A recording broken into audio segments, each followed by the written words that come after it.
Trust is at an all-time low for leadership right now. So why is it then that 90% of all leaders are still clinging to some form of the outdated command and control style of leadership? The need to adapt and rebuild trust is critical, and our guest today is on a mission to do just that by helping leaders change and lead organizations in a way that will bring out the best in their people. We are thrilled to welcome Stephen M.R. Covey. Stephen is the New York Times and Wall Street Journal bestselling author of Speed of Trust and now Trust and Inspire.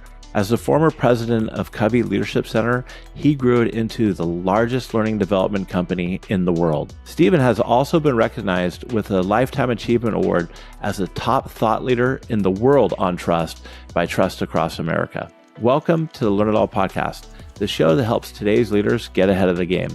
We believe that great leaders aren't born or made, they're constantly in the making. I'm Damon Lembi, and joining me as my co-host today is Darren Bridgett, and we're both from Learnit, a live learning platform that has helped upskill over 2 million people over the past 3 decades. And we are so excited to share this episode with you. You're going to love the stories that Stephen has, and we get into some great topics like how do you shift from a command and control style of leadership to more of a trust and inspire. Stephen's going to share with you some secrets on how to unlock the potential and really bring out the best in your people. So let's dive into this amazing conversation with Mr. Stephen M.R. Covey. All right. Thank you, Darren, Damon. I'm excited to be with you guys. Learn It All podcast. I love the name, love the idea, love the episodes I've heard so far and seen. So really honored to be here with you. Well, you stole the words right out of my mouth. I'm honored to have you. Darren and I are honored to have you today. I got my copy of your book right here. Can everybody see that? Hopefully. There we go. So we're going to get into all the stories and everything, but just want to kick it off with, I've heard you say that a lot of leaders and organizations know that command and control is not the way to go, but yet I think you believe that 90% of organizations are still operating that way. So Stephen, why is that? I know it seems like, because we've been talking about this for the last decade plus, maybe 2 decades, the need to kind of shift the way we lead, and the old model, the authoritarian, hierarchical, top-down, I call it command and control. It doesn't work very well.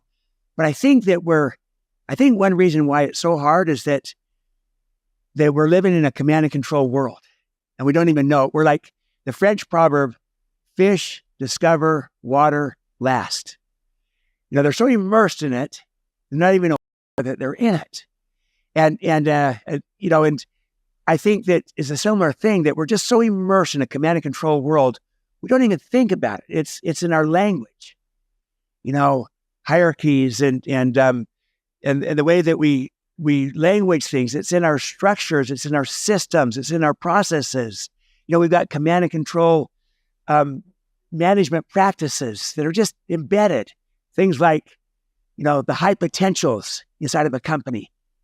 Well, what kind of message is that sending to everybody else that's not on that list? And so that it's just, we're embedded in it. We're not even aware of it sometimes. So we're in a command and control world, but also it's kind of like an old paradigm can live on almost indefinitely. I liken it to bloodletting. You think about it, bloodletting goes back 3,000 years. Started with the Egyptians and moved to the Romans, and then it persisted on and on until even in the 1600s, it was still as practiced, even practiced up until 1800s. But in the 1600s, it was disproven that bloodletting doesn't work, that the disease is not in the blood. So it was disproven scientifically. And yet, in practice, it persisted for another couple hundred years.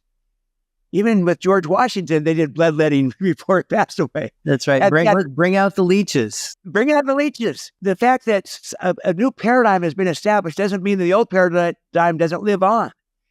And I think command and control is like modern day bloodletting. It's just, we know better, and yet we're still doing it because the old paradigm dies hard. And so, I like to say that to know and not to do is not to know. And so we kind of know that we need to move from command and control, but we're still 9 out of 10 are still in some version of command and control. And we got to make that shift. And so we need models of trust and inspire leaders. We need mentors. We need a path forward of saying, yeah, we know what we need to move from, but are we as clear as what we need to move toward? And so I'm trying to name it, to describe it. It's not command and control, it's trust and inspire. And here's what it looks like. And here's who's doing it. And it can work. And it can work in your situation. And it's a better way to lead. That's the idea. That's great. Yeah, I mean, you're absolutely right. It's not enough to just know a thing. That doesn't change anything. You have to really put a lot of work in to change, especially the cultural phenomena of something like command and control. And it starts by having a new label, right? The quickest way to change your paradigm is to change your name or change your role. You know, you become a parent and suddenly overnight you're a dad or a mom. You get a new name, new role. You know, changes your whole world. Change your name, change your role. Leaders are stewards. New name, new role. And, you know, and trust and inspire. New name, new role. As my role as a leader. And Stephen, what I heard you say, and I agree with, is that you believe this could work for any type of organization. So it's not just set in like one industry or one vertical, but across the board, right? Every organization can benefit from this. Even the military, which is where the command and control language comes from. And it's not that there's not a doctrine of command and a doctrine of control. It's just how we go about achieving it is different in this new world of new world of work. And in the military context, the enemy's different. And you got to be agile and fast and adaptive and responsive. And methodical command and control doesn't work very well. It's like General Stanley McChrystal, when he was the leader in Afghanistan, this was years ago, their mantra was this for their top people. They said this, here was their mantra. If when you get on the ground, the order we gave you was wrong, execute the order we should have given you. Talk about trust. You know, I mean, this is life and death situation. And they're saying, if when you're on the ground, we gave you the wrong order, do the order we should have given you. Use your judgment. Now, that wasn't given blindly to everyone, but it was given to the top elite fighters.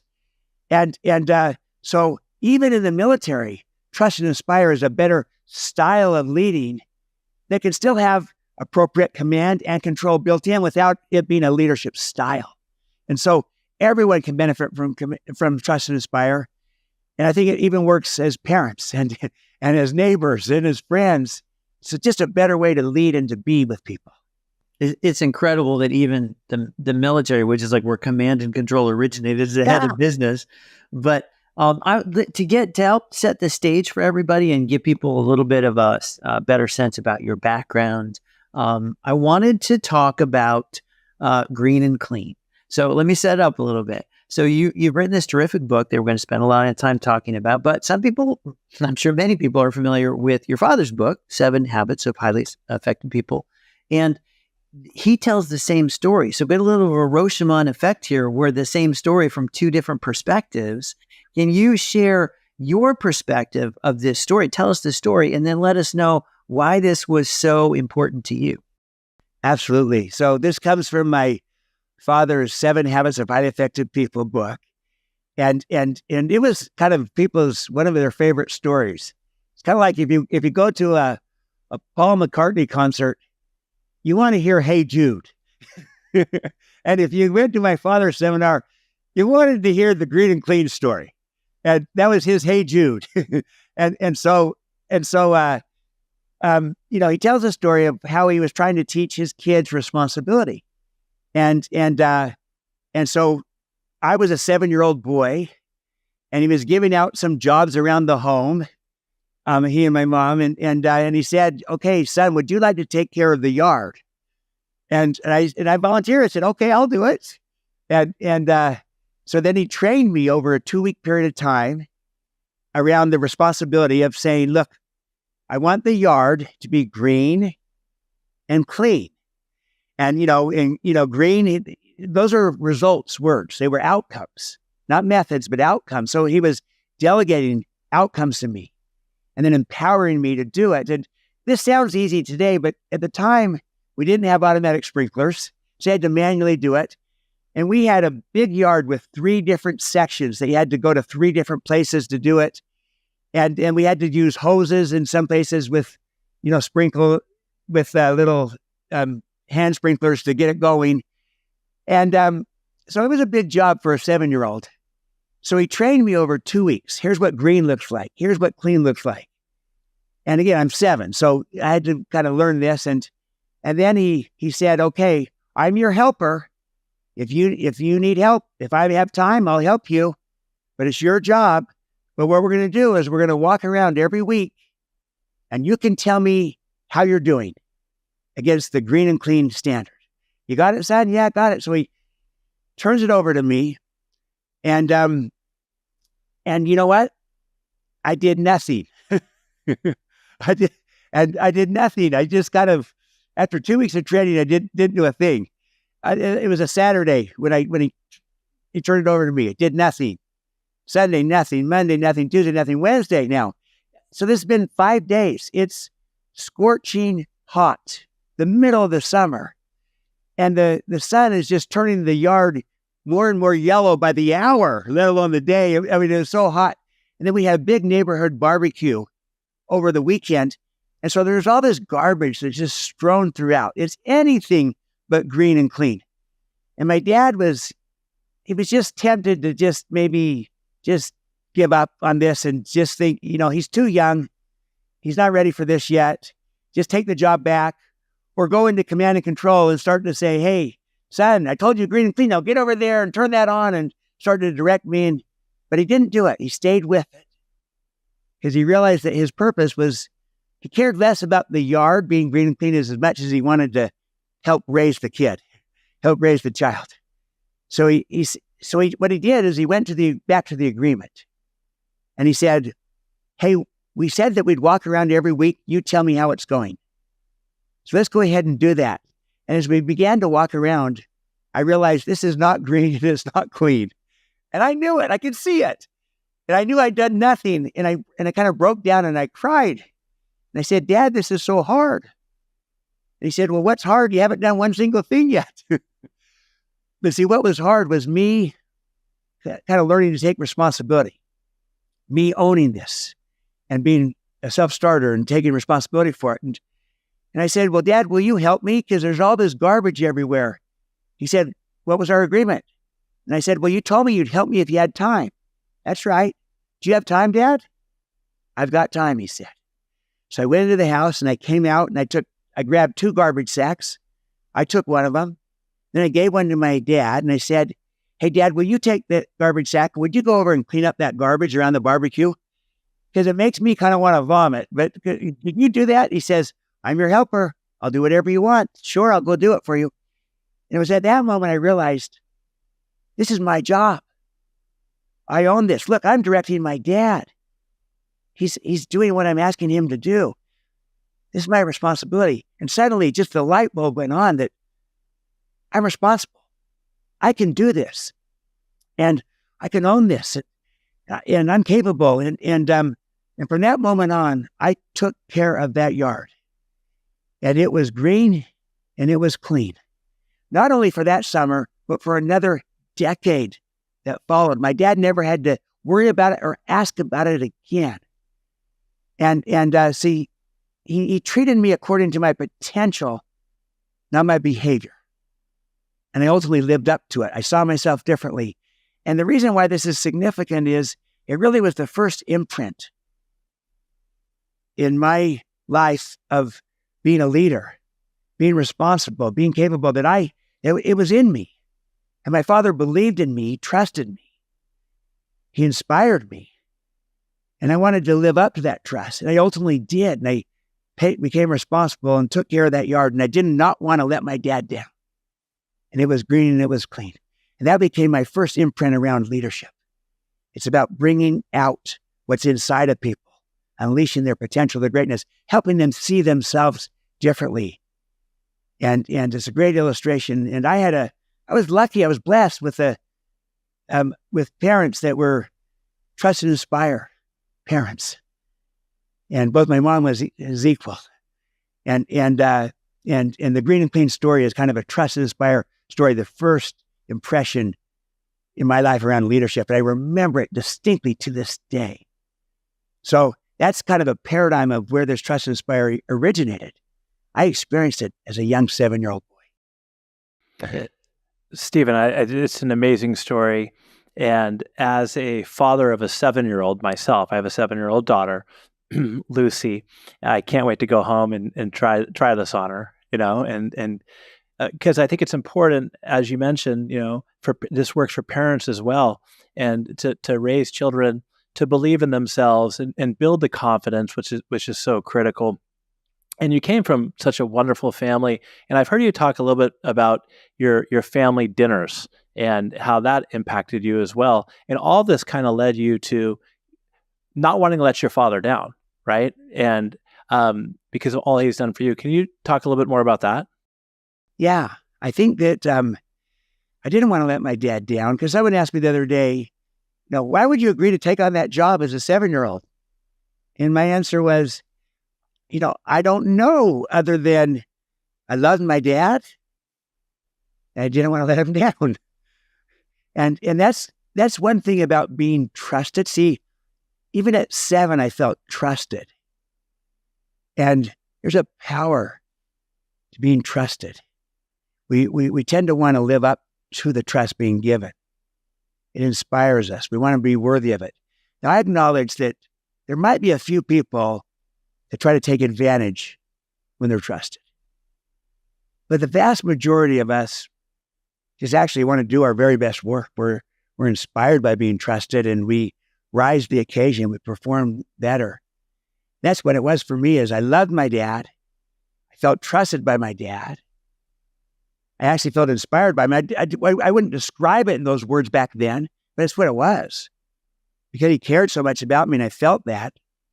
It inspired me. And so I wanted to live up to the trust being given. And I wanted to kind of show that I could do it. He believed in me, and I began to believe in myself. And in fact, my father always described leadership in the simplest of terms this way, where he would say, leadership is communicating people's worth and potential so clearly that they come to see it in themselves. And that's what he did. Which is so powerful, because there's so many people out there, for our listeners out there, your leaders, and you have these individuals, they could be any age, but let's just take somebody who's 26, 27, and they don't see some of the accomplishments they have, or really understand the greatness that they have inside of them. And it's my dad was similar. He put all this trust in me and gave me opportunities, and I just didn't want to let him down, or my mom, because I wanted to give back. So, and it's so true that I think that great leaders are ones who can extract that from individuals and give them an opportunity to learn and grow and try.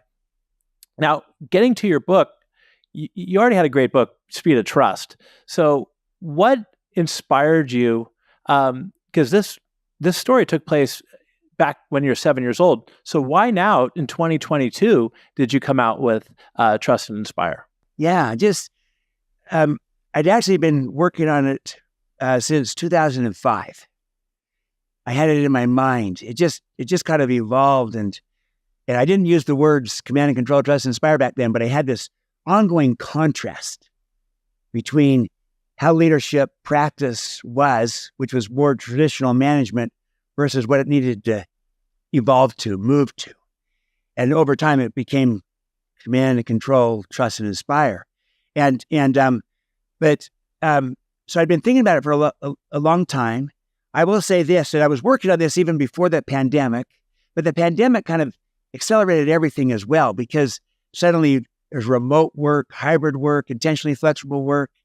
And then all these younger generations, we've always had generations at work, but the differences in the generations today of how people want to be managed and led and engaged, especially the younger generations, Gen Z, this upcoming Generation Alpha, just a completely different expectation of how they want to be led and engaged and such.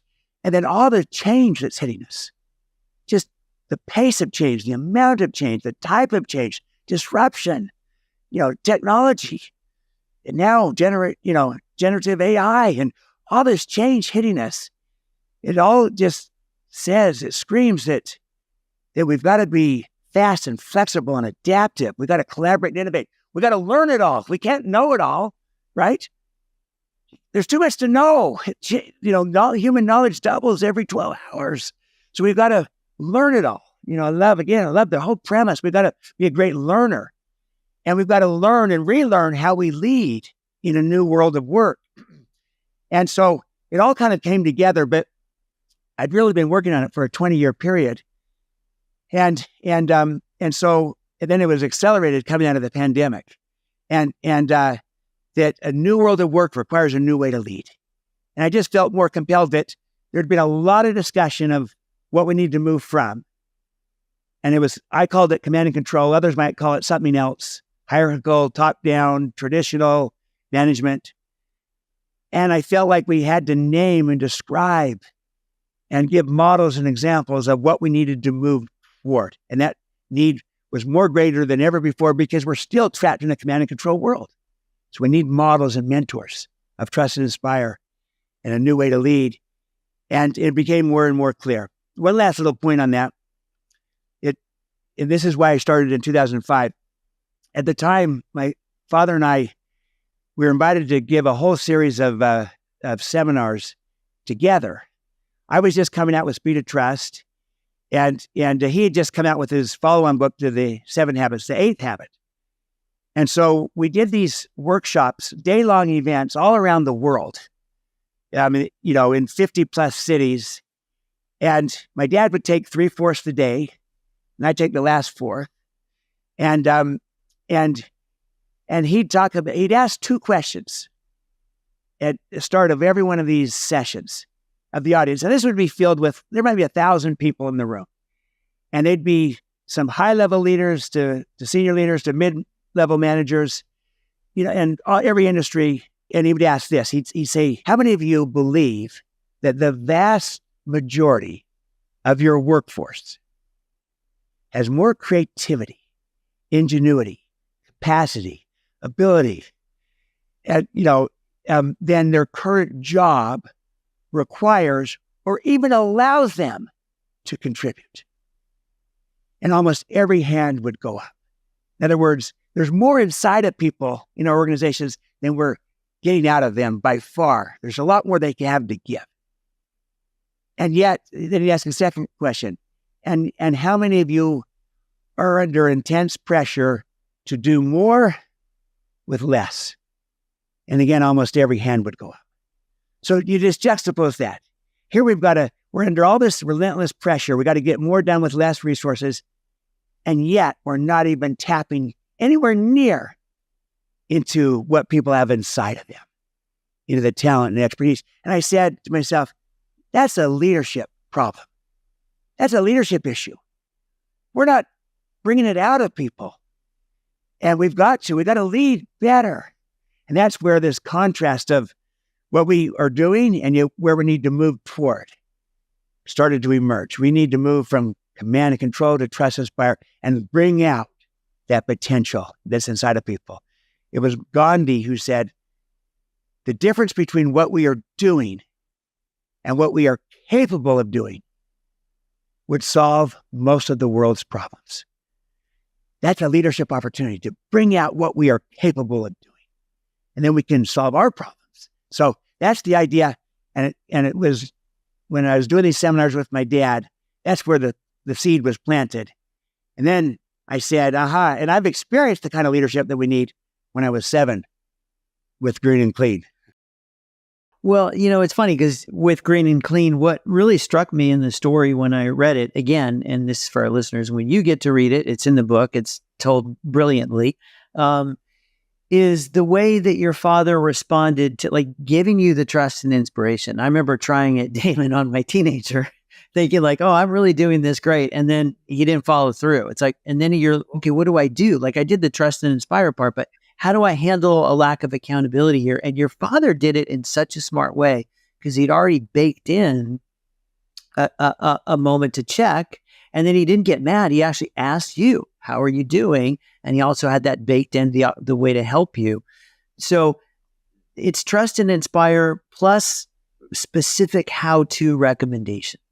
And in your book, you have these with the stewardships and the 5 beliefs, for example. Can you talk us through some of your ideas that can help all of us level up to like your dad in that moment? Yes, absolutely, Darren. It's a great observation, because why this worked is because my father with me built an agreement around the trust being given. Now, look, I'm 7. I didn't sign any agreement, but he built it socially around, here's the responsibility I'm giving you. And the agreement had 2 halves to it. The first half was clear expectations around the trust being given, and that included the outcomes, which was green and clean. Those are results oriented. And then some basic guidelines.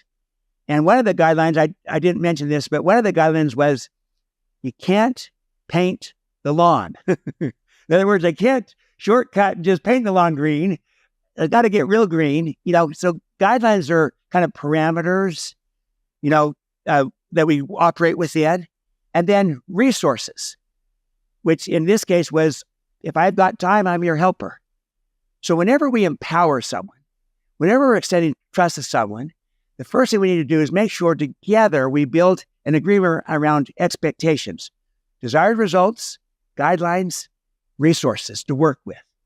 And make sure the focus is on outcomes, not methods. He didn't tell me how I had to get the job. He said, you can do whatever you want. You could use hoses or buckets or spit all day long. But all I care about it is that it's green and clean. Now, he said, if I were you, I'd turn on the sprinklers, but you can do it however you want. So he delegated outcomes, not methods. And when you do that with people, they'll be more creative, and maybe they come up with something that you never would have thought of. And, maybe they're more creative, innovative. So that's the first half, clarify expectations. The second half of the agreement is agree to a process of accountability around those expectations. And in this case, it was, let's walk the yard every week. You tell me how we're doing against the expectation of green and clean. You judge yourself against the green and clean standard. But it was built in that I would report on how I'm doing. And therefore, because we built an agreement together, there still was control in this. He didn't lose control. The control just shifted from him being a micromanager, having to hover over me, to instead, the control was built into the agreement. And all he had to do was go back to the agreement and say, now, what was the agreement that you tell me every week how you're doing? And so that was a natural thing. And so that's the whole key to really extending trust today with people. Because people are afraid to lose control. They're afraid it won't work. And they're going to be held responsible. So they tend to micromanage. That's command and control. Because they want to get it right and they don't want to lose control. If you build the agreement with the person, with expectations and accountability, the odds of them doing what they're asked to do go up. They'll do it better. There's research that shows maybe 3 times better when they're trusted. And you've not lost control. It's just built into the agreement instead of micromanagement. And you also now grow the person. And so there's so many benefits. It's better for the business, better for the people. And so that's the whole key, is a really practical way of extending trust with an agreement. Now, command and control just dictates the agreement to the other. Trust and inspire builds the agreement with them. You do it together. It's a little bit of a back and forth. So, Damon, when you, with Lucy, if you do an agreement, my dad spent 2 weeks building the agreement. It was a process of expectations, accountability together with me. He didn't tell me what to do. We literally kind of built this together. He directed it. He had vision for it. But that's the whole key, is that if you feel like there's ownership in the agreement, I helped build it, then I really take responsibility for it. So that's one practical way. I call this a stewardship agreement around the trust being given. So that's a long answer, Darren, to, I'll come back to I'd like to come back to the fundamental beliefs in a minute, but I wanted to just highlight the power of trusting. Because, it's one thing when it's a 7-year-old taking care of the yard. In our jobs, hey, if I trust someone, I got to get the results. and I'm saying you build the agreement with that person together, you'll get better results and you'll grow the person and they'll be happier. That's that key. Just to frame it back is because in that moment, you could either go back to command and control because you're anxious and you can't control it, or you just kind of keep hoping it'll work out with like, well, I'll say it nicely and maybe they'll do it. You have a very specific, practical way to still be trust and inspire by creating this very smart agreement. Yep, it's smart trust, not blind trust. Smart trust. There you go. Yeah. No, and I love that. And Stephen, what I've seen over the years working at Learnit is a lot of times you hire for potential and you build this agreement with the people that you're working with, and you help give them ownership over this. And they also know that they trust you to have their back if something doesn't go well. And with that, you really bring out the greatness in people. And I read in reading your book and seeing this, because what's the use of hiring these great people and then sticking them in a box, preventing them from learning and growing? Especially with these younger generations, you're going to lose them. You're going to lose them. And you just got to kind of give away that and lead them and just say, go for it, right? And let's see what happens and learn and go there. But to build that trust, what does it start with? I think you say it starts with trustworthiness, right? Yes, it does.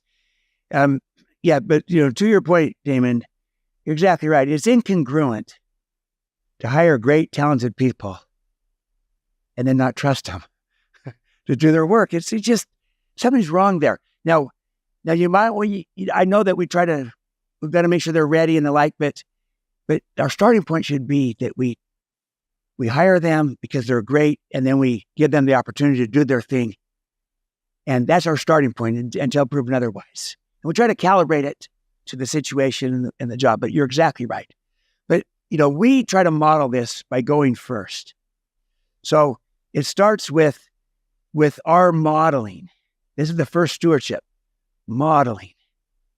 That we model the behavior that we would like to see. That we model the values that we have and that we live. We have company values, we model those values. The idea of modeling is that we go first. Leaders go first. Someone needs to go first. Leaders go first. And they model the behavior they would like to see. If they want to see more respect, they model respect. They want to see more empathy, more understanding, they model empathy and understanding. They model the behavior they like to see. And the first thing, ultimately what we're modeling, if you think about it, modeling, that means that we are trustworthy. We have character, we have competence. Combined, character and competence is credibility. That's trustworthiness. And so we are a model of trustworthiness. And then we go from trustworthiness. So modeling is the first stewardship. The second stewardship then is trusting. Because here's what's interesting. You could have two trustworthy people working together, both trustworthy, and yet no trust between them, even though they're both trustworthy, if neither person is willing to extend trust to the other, to give it. So if the idea is that we want to build a high trust relationship, a high trust team, a high trust culture, to get that, yes, we have to be trustworthy. We earn that. But we as leaders especially have to also be trusting. We give that. And trust is both earned and given. And I find in that simple formula that trustworthiness times trusting equals trust. That the biggest gap in creating that trust is less on the trustworthiness side, although sometimes that's the issue. It's more often on the trusting side. That we're not trusting enough as leaders. So we got to go first by being trustworthy, but we also got to go first by being trusting and giving that trust in a smart way, a smart trust. And so you start there, trustworthiness, modeling, extending the trust, trusting. And then the third stewardship is inspiring. It reminds me of one of the quotes from your book: always assume positive intent. Whatever anybody says or does, assume positive intent, and you will be amazed at how your whole approach to a person or a problem becomes very different. It's so easy for us to jump to the opposite. And I think we can do it in even a way that it's that golden rule thing. It's like you apply your own experience, your own understanding, your sensibilities, and you judge somebody's behavior from that point of view, and you miss where they were really coming from because you didn't extend them that trust and that charity. So it's such a key piece, right? Absolutely. That our starting point is we start with trust until proven otherwise. We assume positive intent until proven otherwise. Just go much faster. I was with Daniel Greeter, the CEO at Hugo Boss, big global fashion retailer. It's about a year ago. And, Hugo Boss stores all over the world and big brand, big name. But Greeter came in a couple of years ago as a new CEO, comes in from the outside. He doesn't know anyone there. They don't know him. He's brand new. First week on the job. He's with his top 100 leaders. He gets together with them and he says, team, we have a choice. Then he framed the choice this way. He said, look, we're new to each other. I'm new to you. You're new to me. We don't know each other yet. Here's our choice. We can spend the next year getting to know each other, determining whether or not we can trust each other. We could do that. And if we do, I think we'll waste a year. Or we could start from day one, from today, and trust each other. Team, I want you to know something, he said. I choose the latter. I want you to know that I trust you. I trust you. I'm asking you, trust me back. It is through this trust that together we can create a new way of working together, a whole new culture, leading with trust. Now look, this is Germany. This is not the natural starting point to start with trust. It's more natural to start with suspicion. It's more cultural. But he says, I trust you. See, I assume positive intent. I trust you. And for him, he told me this was smart. This was not a blind trust. It was a smart trust because we hire great people at Hugo Boss. We hire great talent, great character. So I start with trust until they prove I shouldn't. And by doing that, they rise to the occasion, they perform better, they want to live up to it, and they reciprocate and they return the trust right back. So they created a 5-year plan, their Claim 5 set strategy, had all the metrics, growth, profit, market share, brand awareness. So at the time I was with him, he said, Stephen, we are 2 years into our 5-year plan, and yet we are achieving the metrics at year 4 of the plan. We're 2 years ahead of schedule. We are moving at the speed of trust, and nothing is as fast as the speed of trust. But he went first. Someone needed to go first. Daniel went first. Leaders go first. They're the first in being trustworthy. They model. They're the first in being trusting. They trust. They're also the first in being inspiring. And you might say, well, inspiring, don't you have to be charismatic to inspire? No, they're different things. I know some people who are charismatic, but who are not inspiring. I know others who no one would describe as charismatic, but who are extraordinarily inspiring because of who they are, because of how they lead, how they connect, how they care, how they build a sense of belonging, how they connect people to purpose and to meaning and to contribution. Inspiring others is a learnable skill. Everyone can inspire. And that's a paradigm shift because we've often just conflated it with charisma. And so how do you inspire? You inspire when you model and go first. You inspire when you trust people. To be trusted is the most inspiring form of human motivation. And you inspire people when you connect with people through a sense of caring and belonging. And then when you connect people to purpose and connect people to meaning and contribution, that inspires. And we can get good at this as a leader. In fact, I think not only can we can get good at this, I think it's a stewardship, a responsibility that we have to inspire those about us. And it's learnable. So learn it all. Let's learn how to inspire through a sense of caring and belonging, connecting with people, and through a sense of purpose, of meaning, and contribution. We can get good at this as leaders. So, Stephen, let's say our listeners are out there and somebody is self-reflecting right now and they're saying, gosh, I'm a command and control leader.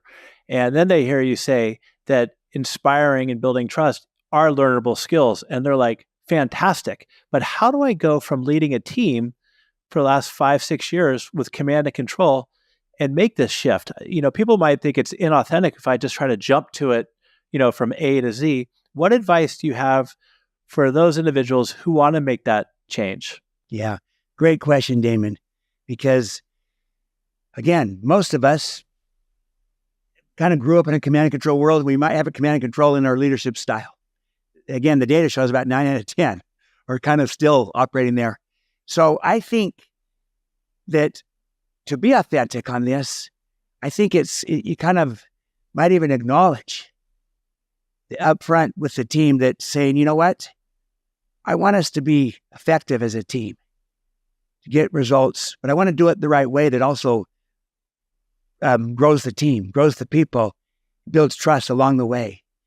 And I want to try to shift the way I'm leading, because I'm not my style. We're not our styles. We can shift our styles. We can change. We're not programs. We're programmers. So let's write a new program. It's going to be more relevant for the new world. We might even acknowledge the world's shifting so fast. I want to shift the way that I'm leading to really tap into the talent that's in you. So it takes a lot of humility to do this, to acknowledge that maybe the way I've been doing it, maybe it worked in the past, but it might not work so much in the future going forward. And so it takes humility to acknowledge that. And then it takes courage, which I know you guys have talked about as a vital attribute today, to then act upon that, to say, so I'm going to shift. And I think you declare it. You might do it one-on-one, you might do it collectively as a team, maybe both, saying, you know what, I'm going to try to lead in a way that's more relevant for where we are today as an organization, and the need to attract and retain talent, and the need to bring out the best in people, and the need to be responsive to the younger generations, and the need to kind of shift with the times. And maybe command and control brought me here, but it may not get us there, to paraphrase Marshall Goldsmith. But I think Trust and Inspire can do it. And I've learned about this. This is where I want to be. Help me do it, team. I'm going to try. Help me. You ask for help. It's humility and courage. That's a paradoxical, powerful combination. That's exactly what I was going to say. I was going to ask you, it's okay to say, I want to do better. Help me. I want to do better. That's okay as a leader. It will be the thing that will help you springboard that change, which will take a long time because it's hard for people to shift how they know you. Absolutely. But involve them in it. Say, help me, with me. And rather than that being seen as weak, I think that's strong. That humility, that vulnerability, that authenticity, that I'm a work in progress too. And I need to shift the way I've been leading. I've been successful in the past, but it's a new world. I need to lead in a new way. Help me. And I believe I can shift. And so involving them with it, being humble about it, being vulnerable, rather than that being seen as weakness, I think that's the greatest form of strength and of courage. And you're relatable to people. You're real. That's a leader I want to follow. Someone who's real and authentic and vulnerable and open. That builds trust with me. The leader, it was Dr. Leslie John, Harvard Business School. I just was with her. She said, here's the challenge for the leader. The question, do I reveal or do I conceal? And, the idea is that maybe you conceal because you don't want to show weakness or vulnerability. You want to show that you're strong. But he says, the irony is that no, the leader that chooses to appropriately reveal that, hey, I'm learning too. I need to learn it all because I can't know it all. I can't. So I'm trying to learn, shift, grow, change, evolve, and help me get there. That leader that's open, vulnerable like that, they actually build trust far faster than the leader that says, I'm perfect. You can trust me because I know it all. Gosh, I don't relate to that leader. I do relate to the leader that says, I'm learning, growing. Help me. I need your help. But, here's where I want to go. And you're still going to have a vision. You still can be courageous and strong I have a vision, I have a direction. Help me get there. And that's powerful. And you have a roadmap and such. And so I try to, in the Trust Inspire book, I try to give people a framework and a language and a process of actually becoming a Trust Inspire leader. And involving people in the process, but also having a vision for how to do this and a framework. I model, I trust, I inspire. 3 simple stewardships. They're simple, but they're not easy. So that's a good starting point, and there's strength in this. This is not weak leadership. It's actually the strongest form of leadership we can offer. And Stephen, I think, for listeners out there, this is a great way to set yourself apart. I mean, we live in a post-trust world right now where there's so much chaos and there's so much nonsense going on. And if you really want to attract and retain great talent, be an authentic leader. And I think along with that goes transparency as well. Vulnerability, humility, and being transparent is so critical, because I think our teams and our employees feel like there's just not a lot of that in the world right now. Beautiful, Damon. Absolutely. They're not. They're seeking it. Transparency builds trust. And again, it's part of this vulnerability. It's part of openness. It's basically saying, I'm telling the truth in a way that people can verify for themselves, see for themselves. I'm open, I'm transparent. There's nothing to hide. There's no hidden agenda. It's an open agenda. And it's amazing how in a low trust world, being open, being transparent conveys trust, builds trust. At first, someone might be a little bit suspicious, saying, what's the agenda here?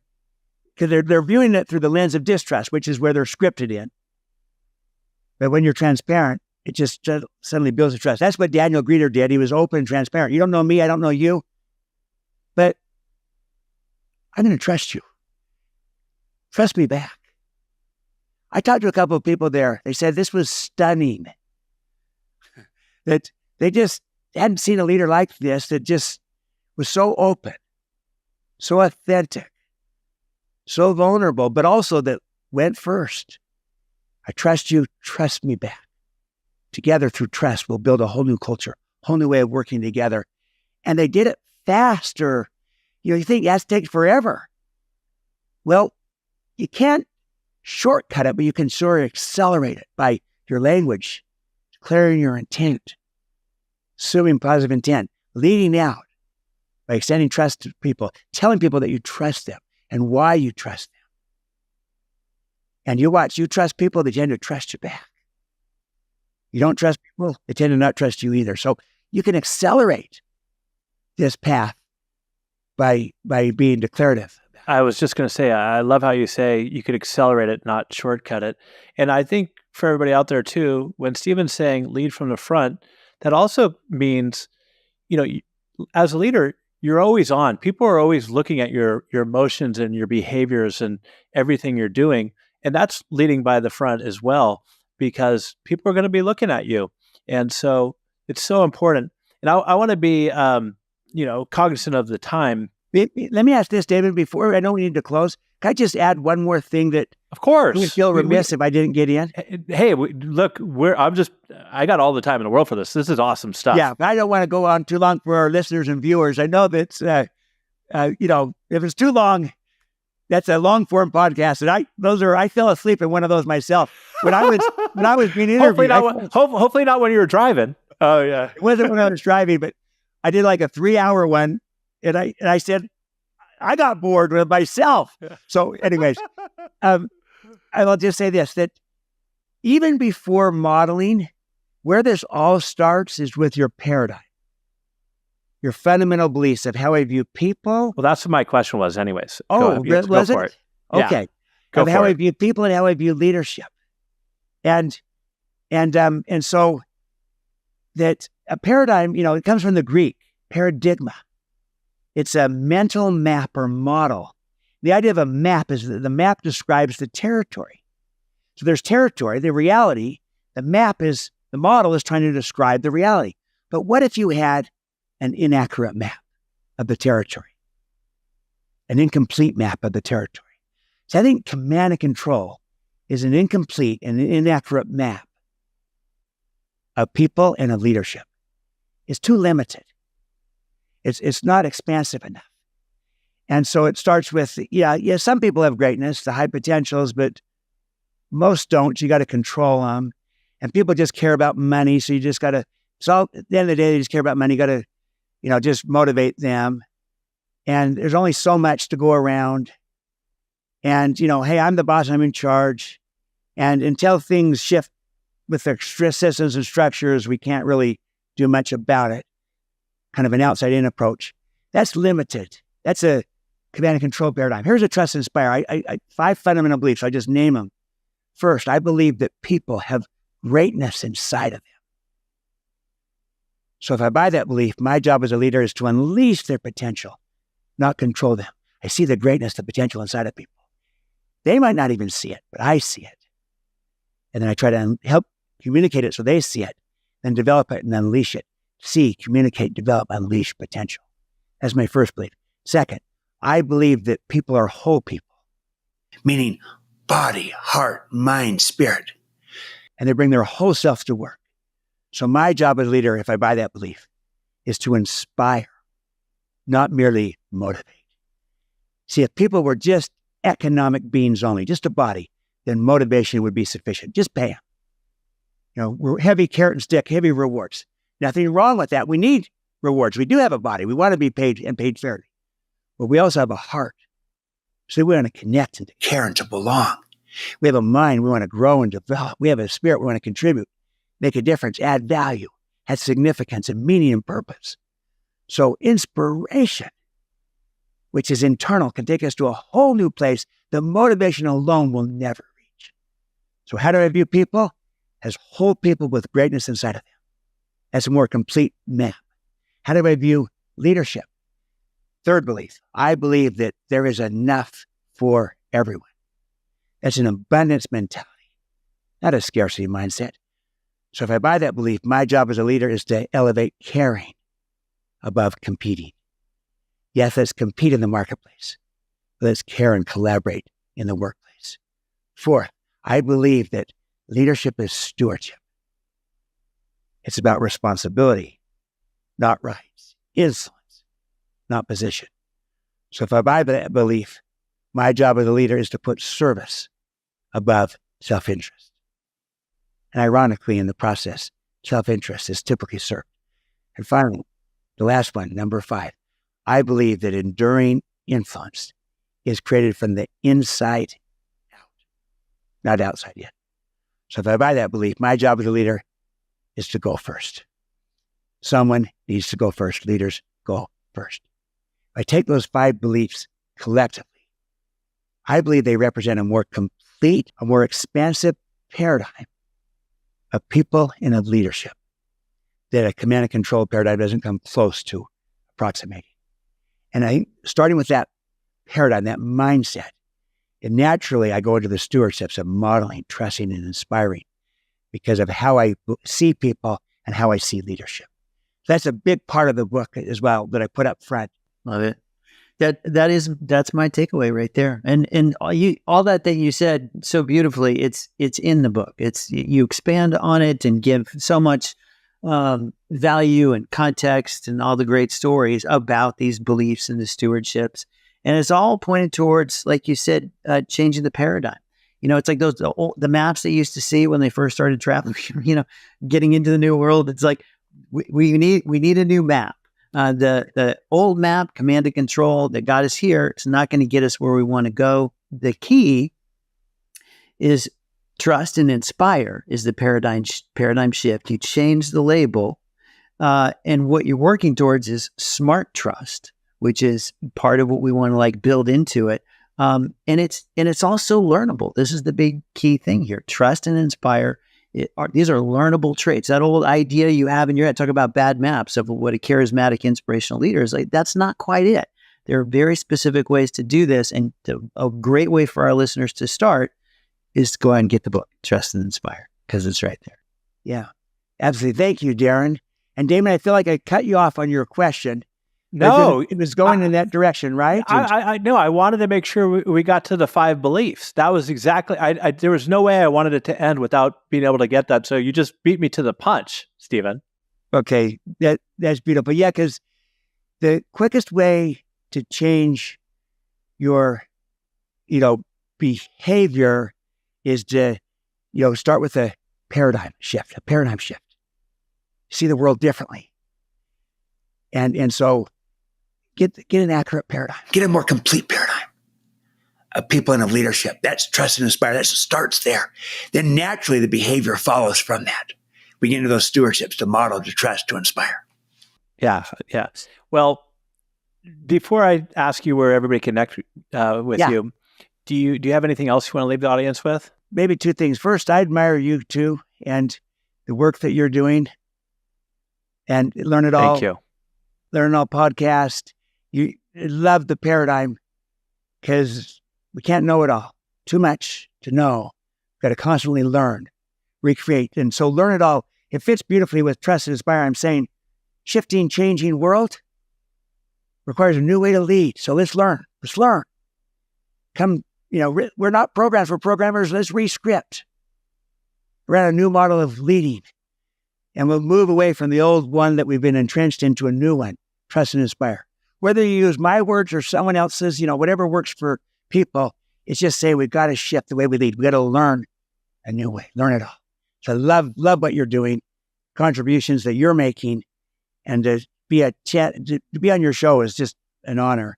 So here's my last thing I would just say, and it's an invitation to our listeners and our viewers. Think about a person in your life who believed in you. Maybe they believed in you more than you believed in yourself. Who had confidence in you. Maybe more confidence than you had. Someone who took a chance on you. Maybe gave you an opportunity. Maybe you didn't feel ready. They said, no, you are ready. You got this. And I got your back. Someone who trusted and inspired you. This could be anyone. It could be someone at work, a mentor, a coach, a leader, a boss, a friend, a colleague. It could be someone in your personal life, parent, grandparent, aunt, uncle, family member, a friend, a neighbor, someone in the community, someone in your service group, someone in your church group, someone in your in athletics, a coach, a teacher, a leader at school, but someone who believed in you, had confidence in you, took a chance on you, who trusted and inspired you. I ask you to reflect upon such a person. I think we've all had at least one, if you think long enough. So think about that. What did that do to you when you felt that kind of belief in you? How did you respond? How did you see yourself differently as a result of their belief in you? And how has that impacted you in your growth in your life to this day? So reflect upon that. Maybe consider thanking this person they're still living. You'll be amazed at what that does to them. If they passed on, think of a family member. And then here's the invitation. So that's the first half. Think of a trust inspired person in your life and what that did for you. Thank them if you can. And then pay it forward. Ask yourself this question. To whom could I become this kind of leader, mentor, person for another, just like someone has been for me? So who in your personal, family, or professional life would be most influenced, most impacted by being more trusted and inspired by you, listener or viewer? Reflect upon that. Pick one relationship you'd love to transform and become that trust-inspired person for that individual, just like someone has been for you. That's my invitation. And if you can do it with one, you can do it with another.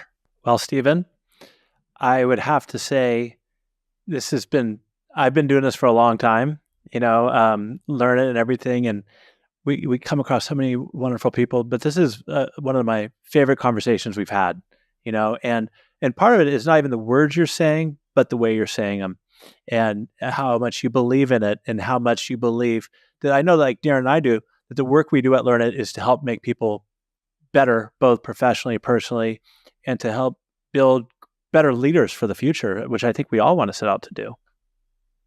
Thank you, Damon. That's very meaningful to me. I appreciate that.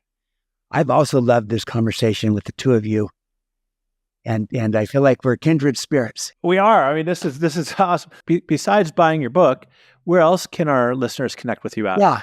Connect with me on LinkedIn. You can follow me and connect with me there. Stephen M.R. Covey. Connect with me on Twitter at Stephen M.R. Covey on Instagram. And those are the two socials I use the most. X, I guess it's X now. X and Instagram, as well as LinkedIn. Those three are the ones I tend to use the most. And through there, you can connect with me and love to be an influence any way I can in your world, your life for good.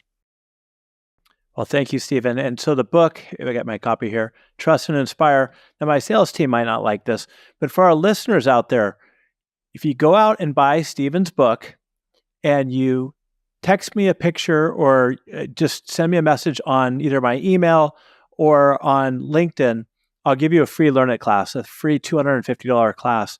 So go buy Stephen's book, read it. You're going to love it. And what a wonderful conversation. And until next time, stay curious and keep learning. Have a great day, everybody. Thank you. Thank you, Damon. Thank you, Stephen. Darren. Thank you, everyone.